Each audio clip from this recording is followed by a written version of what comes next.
Now, going to the next level of shapes, we can see that if we right-click on our shapes icon, we'll see that we can simply draw out a rounded rectangle from start if we want to. We just drew out the ellipse, which was also the circle. Then we also have some other ones like a triangle and a polygon. Let's just check out what the polygon looks like. Polygon essentially means like anything that's not going to be a circle or a rectangle or a triangle, right? So it could be like an octagon, something like that. So if we click on that, you'll notice that in our options panel, way up on top here, it gives us the option to choose how many sides this thing is going to be. So I'll just keep it at 5 for right now. And now if I just draw it out, I will see I now have a pentagon, okay? Pretty simple. Let me go ahead and just undo that. And let's just try another one, and maybe in a little bit of a different way.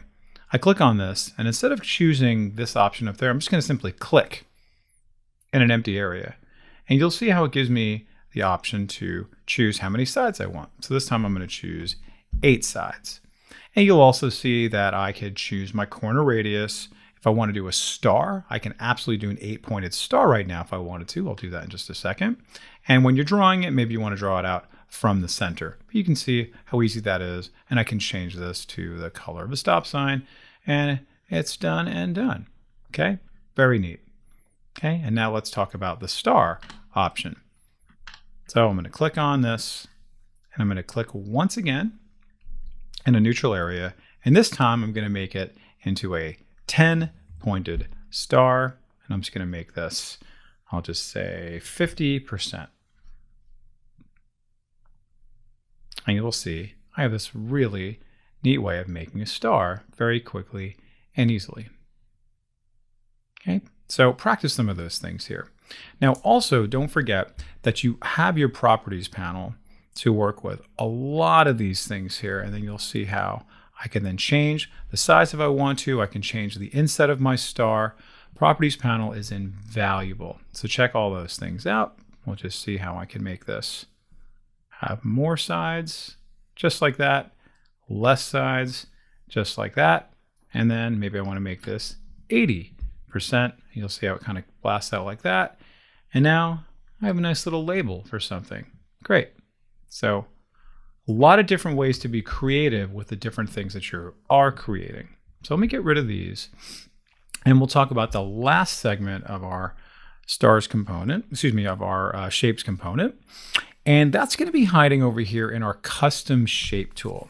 You'll see that Photoshop gives you a number of different shapes to work with that are not these standard shapes. Okay, these are like vector shapes. They kind of look like icons. They can be like graphics and animals and nature-oriented things.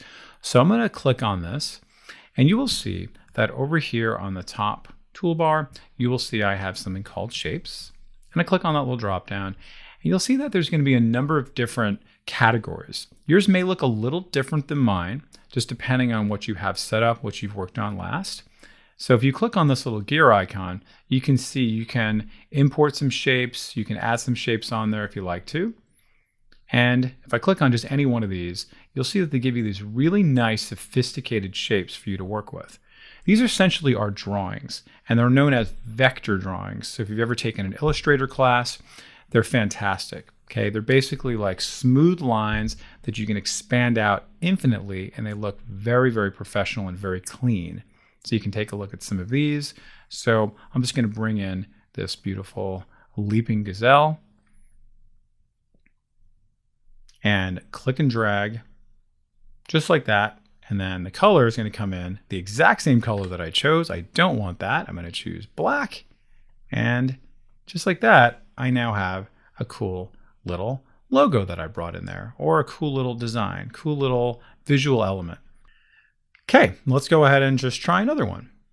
So I'm going to choose from my shapes drop down. I will choose this little moose and just draw it out.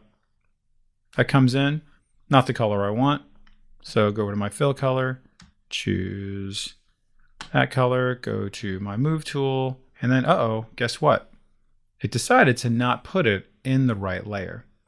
So I need to move that up above my ellipse, and now And so again, all that layer management comes into play when Photoshop gives us something unexpected. All right, I'll go ahead and do one more. Choose another animal. How about a kangaroo? And I'm holding down the Shift key to make it so it stays in proportion. Okay, very good. So it's coming in a little bit off the circle, so I can just very simply go back to my Move tool, select it, and then I can resize it. I could even rotate it in such a way. So if I go back to my Edit tool, I go over here to Transform Path, and guess what? There is Flip Horizontal, and now it's fitting where I want it to be. Maybe get his tail back in there, or maybe move my green circle in there. Lots of options to work with. And then finally, I'm going to make that kangaroo.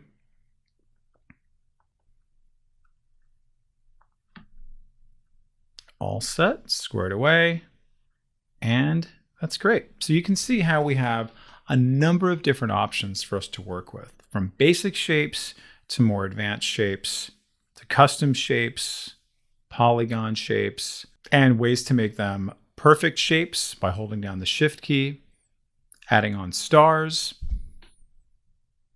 and also changing the colors.